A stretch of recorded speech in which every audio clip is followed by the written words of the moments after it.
मेवात में यूनिवर्सिटी इसलिए नहीं देते ये नेता लोग, नेता ये जानबूझकर हमें यहाँ पीछे रखना चाहते हैं। नेताओं की एक नीति रही है कि मेवात को अच्छी तालीम ना दिलाई जाए। ताऊ देवीलाल के असली पोते हैं तो ताऊ देवीलाल के सपनों को साकार करें। तो नेता चुनाव के टाइम पे तो जो ये नेता हैं बड़े बड़े वादे करते हैं और इस चुनाव में भी यूनिवर्सिटी एक बड़ा मुद्दा था, लेकिन जीतने के बाद ये नेता इलाके की कोई परवाह नहीं करते हैं। सरकार ने ऐसे कई जिले हैं जिनमें कई यूनिवर्सिटी दी हैं, लेकिन मेवात में 72 साल में भी एक भी यूनिवर्सिटी दे पाई है। भारत टीवी की इस खास पेशकश और दरख्वास्त की घड़ी में मैं रिजवान खान आप सभी का इस्तकबाल करता हूं। भारत टीवी में आज बात होगी मेवात यूनिवर्सिटी को लेकर की। मेवात यूनिवर्सिटी की चर्चाएं पिछले काफ़ी समय से चल रही हैं। जब भी चुनाव आते हैं तो ये मुद्दा जोरों शोरों के साथ उठाया जाता है, बातें होती हैं लेकिन इसको अमल में नहीं लाया जाता है।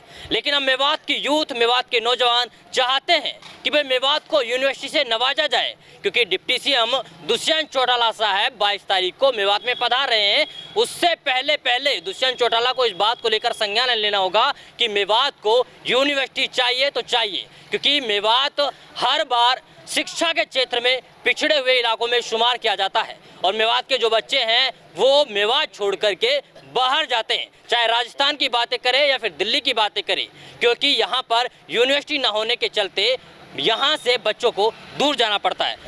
इस टॉपिक पर बात करने के लिए हमारे साथ कुछ मौजूद लोग हैं। हम उनसे जानने की कोशिश करेंगे कि आखिरकार ये लोग क्या सोचते हैं, क्योंकि सत्ता में बैठे हुए नेताओं के चेहरे तो बदल जाते हैं लेकिन जो सोच है, जो डिसीजन है वो नहीं बदलता। ये लोग चाहते हैं कि यूनिवर्सिटी मिलनी चाहिए और यूनिवर्सिटी को लेकर के आप मौजूद लोग क्या बोलते हैं वो जानने की कोशिश करते हैं। सबसे पहले तो रशीद बाबूजी हमारे साथ हैं, जो कि सारे ही सामाजिक मुद्दों को बड़े ही जोर शोर से उठाते हैं, उनसे जानने की कोशिश करते हैं। सबसे पहले बहुत बहुत स्वागत हमारे साथ जुड़ने के लिए। थैंक यू आपका। बाबूजी ये बताइए कि हर बार जो मेवात यूनिवर्सिटी का मुद्दा है वो लगातार चर्चाओं में रहता है, उसके बावजूद नेता सुनते हैं बातें, नेताओं के चेहरे बदल जाते हैं, लेकिन आज तक मेवात में यूनिवर्सिटी नहीं मिली। मेवात में यूनिवर्सिटी इसलिए नहीं देते ये नेता लोग ताकि मेवात के जनता बच्चे पढ़ जाएंगे तो पढ़ने के बाद ही अपने हकूक मांगने शुरू कर देंगे। इसलिए नेता ये जानबूझकर हमें यहाँ पीछे रखना चाहते हैं। नेताओं की एक नीति रही है कि मेवात को अच्छी तालीम ना दिलाई जाए, अच्छा डेवलपमेंट ना कराया जाए ताकि इनका विकास होगा, और विकास होने पर ये सवाल करते हैं। दूसरी बात मैं ये कहना चाहूँगा कि ताऊ देवीलाल की जो मेवात की भूमि है, ताऊ देवीलाल का विशेष लगाव रहा इस धरती से, और मेवात के लोगों ने ताऊ देवीलाल को हमेशा सराखों पे बिठाया है। लेकिन हम अब ये 22 तारीख को जो भाई दुष्यंत चौटाला जी डिप्टी सीएम हमारे यहाँ पर बड़कली मेवात में आ रहे हैं, मैं उनसे ये उम्मीद करता हूँ अगर वो ताऊ देवीलाल के असली पोते हैं तो ताऊ देवीलाल के सपनों को साकार करें। ताऊ देवीलाल की मांग, डिमांड थी, एक लोगों को इच्छा थी उसकी कि भाई मेवात को एक सिंचाई के लिए मेवात कैनाल और पढ़ाई के लिए एक यूनिवर्सिटी दी जाए। अगर मैं ये कहता हूँ वो पूरे वास्तव में अपने खानदान की उस पर उतरना चाहते हैं सही बात पे, तो वो ताऊ देवीलाल के सपनों को पूरा करें, हमें हर हालत में यूनिवर्सिटी दे। नहीं, जब चुनाव हो रहे थे उस टाइम पे आप लोगों को याद होगा बार बार चीख कर इस बात को रख रहे थे सारे ही मेवात के लोग, हमें यूनिवर्सिटी चाहिए और हमें पानी चाहिए, लेकिन आज तक ना पानी मिला है ना यूनिवर्सिटी मिली है। वो तो लीडर इस चुनाव के वक्त तो बातें करते हैं कि हम ये वो कर देंगे, आपके लिए विकास के लिए पहिए लगा देंगे, पहाड़ों में पहिए लगा देंगे, रेलवे ला देंगे, यूनिवर्सिटी ला देंगे, लेकिन ये नेताओं के एक झूठा कापन है। लेकिन हम ये डिप्टी सीएम से एक उम्मीद करते हैं कि डिप्टी सीएम एक अच्छे लड़के, पढ़े लिखे नौजवान हैं, फ्यूचर उनका बहुत अच्छा है राजनीति में। अगर वो एक मेवात के लिए अच्छी एक सौगात 22 तारीख को देते हैं तो मैं उम्मीद करता हूँ कि मेवात उनको ताऊ देवीलाल की तरह फिर भी सराखों पर बिठाएगी। चलिए, तौसीफ जी हमारे साथ है। तौसीफ जी पहले तो बहुत बहुत शुक्रिया हमारे साथ। धन्यवाद आपका भी। तौसीफ जी कैसे देखते हैं इसे, राजनेताओं की साजिश या फिर मेवात की जनता को गुमराह कहने? नेता चुनाव के टाइम पे तो जो ये नेता हैं बड़े बड़े वादे करते हैं और इस चुनाव में भी यूनिवर्सिटी एक बड़ा मुद्दा था, तो नेताओं ने जनता से वादा किया था कि भाई इस बार अगर हम यहाँ से जीत कर गए तो यूनिवर्सिटी की आपकी मांग को हम जल्द पूरा कराएंगे।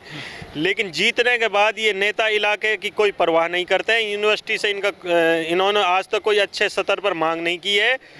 हमारी जो दुष्यंत चौटाला जी 22 तारीख को बड़कली चौक पर आ रहे हैं, हमें उम्मीद है कि भाई दुष्यंत चौटाला जी जो देवीलाल के सपनों को पूरा करने के उम्मीद से मेवात को यूनिवर्सिटी देंगे, ताकि मेवात के युवा भी पढ़ लिख कर अपना नाम क्षेत्र का शिक्षा के स्तर पर अपना नाम ऊंचा कर सकें। चुनाव से पहले क्या उम्मीद थी दुष्यंत चौटाला से कि डिप्टी सीएम बनेंगे या फिर मुख्यमंत्री बनेंगे तो पहले मेवात को यूनिवर्सिटी मिलेगी, लेकिन अब खरा उतरेगी नहीं उतरेगी? अभी तक तो हमें नहीं लगता है कि जो दुष्यंत चौटाला जी हैं या सरकार है जो मेवात के जो सबका साथ सबका विकास का नारा के साथ आगे बढ़ने का इन्होंने एक संकल्प लिया था, लेकिन मेवात में यूनिवर्सिटी ना देकर जो ये सरकार का नारा है ये अभी धराशायी साबित हो रहा है। अख्तर जी हमारे साथ जुड़े हुए हैं। अख्तर जी हम बात करेंगे, जो कि सोशल मीडिया पे काफ़ी ज़्यादा एक्टिव होते हैं, जनता को मोटिवेट करने का काम आप करते हैं। कैसे देखते हैं मेवात को यूनिवर्सिटी न मिलना, क्या वास्तव में मेवातियों के हक पर डांका डाला जा रहा है? ऐसा है, पिछले 10 साल के अंदर सरकार ने ऐसे कई ज़िले हैं जिनमें कई कई यूनिवर्सिटी दी हैं, लेकिन मेवात में 72 साल में भी एक भी यूनिवर्सिटी नहीं दे पाई है। ये मेवात के साथ सौतला व्यवहार है सरकार का, और हमारे नेताओं ने भी इसकी चिंता नहीं की है। पिछली बार जब सीएम साहब आए थे तब उनके सामने भी हमारे युवाओं ने ये मुद्दा बहुत ज़ोर शोर से उठाया था, लेकिन सीएम साहब इस मुद्दे को भूल गए हैं। और पिछले 6 साल के अंदर सरकार ने इस बारे में कुछ भी कोशिश नहीं की है। अब मेवात के युवाओं में और मेवात की जनता में यहाँ इसको लेकर बहुत आक्रोश है, और इस बार ये चुनाव का मुद्दा रहेगा कि मेवात की यूनिवर्सिटी क्यों नहीं मिली। यहाँ लोग इस बार वोट देंगे इसी आधार पर कि मेवात को यूनिवर्सिटी मिलनी चाहिए, और मेवात को जो मेवात कैनाल का जो काम है वो अभी भी नहीं हुआ है। इन दोनों मुद्दों को लेकर यहाँ पर इस बार राजनीति जड़ पकड़ेगी, और तो इसी आधार पर यहाँ वोट पड़ेंगी। जो पार्टी इसकी पक्की गारंटी लिख के देगी कि हम आपकी इन मांगों को पूरा करके दिखाएंगे, उसी को यहाँ पर वोट मिलेंगी।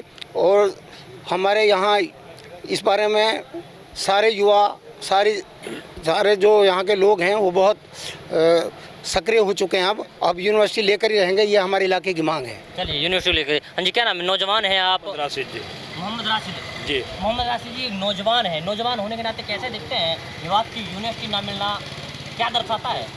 मेवात में यूनिवर्सिटी मिलना बहुत ज़रूरी है। इसको लेकर हमारे नौजवान जो साथी हैं, नौजवान लड़के हैं, वो सारे परेशान हैं। आउट स्टैंडिंग में जाना पड़ता है, इसके लिए आउट ऑफ सीमा जाना पड़ता है। कई लोग इधर गुड़गांव की तरफ जाते हैं। तो दुष्यंत जी को इस दादाजी के सपना को साकार करना चाहिए। इसको लेकर उसे मंजूरी दे देनी चाहिए यूनिवर्सिटी के लिए। यूनिवर्सिटी से नवाजना चाहिए। जी बिल्कुल। वैसे अब जो 22 तारीख को दुष्यंत चौटाला साहब आ रहे हैं, जी इसका थोड़ा बहुत खामियाजा भुगतना पड़ेगा दुष्यंत चौटाला को? जी बिल्कुल भुगतना पड़ेगा। इसके लिए हम तो बार बार मांग कर रहे हैं, सदियों से चली आ रही है। कम से कम 15 साल पहले से हर सरकार ये बोलती है कि हम यूनिवर्सिटी देंगे। चलिए ये, लेकिन कोई भी सरकार इसे आज तक किसी ने हमारे सपने को पूरा नहीं किया है। देखिए मेवात की जनता को सिर्फ और सिर्फ एक ही उम्मीद है कि उन्हें मेवात यूनिवर्सिटी से नवाजा जाएगा, लेकिन हर बार उनकी उम्मीदें धरी की धरी रह जाती हैं। हमने अपने यहाँ के कई सारे जिम्मेदार लोगों से बातें की, युवाओं से बातें की। उन्होंने बताया कि मेवात यूनिवर्सिटी के नाम पर सिर्फ और सिर्फ ढकोसलेबाजी की जा रही है, धोखा किया जा रहा है मेवात के लोगों के साथ। लेकिन सवाल ये है कि क्या वास्तव में अब मेवात यूनिवर्सिटी से मेवात की जनता को नवाजा जाता है या नहीं, ये वक्त बताएगा, और वक्त के लिए आपको थोड़ा इंतजार करना पड़ेगा। तब तक के लिए आप बने रहिए सिर्फ और सिर्फ भारत टीवी के साथ। वीडियो जर्नलिस्ट मुस्तफीज के साथ मेजबान खान, भारत टीवी मेवात।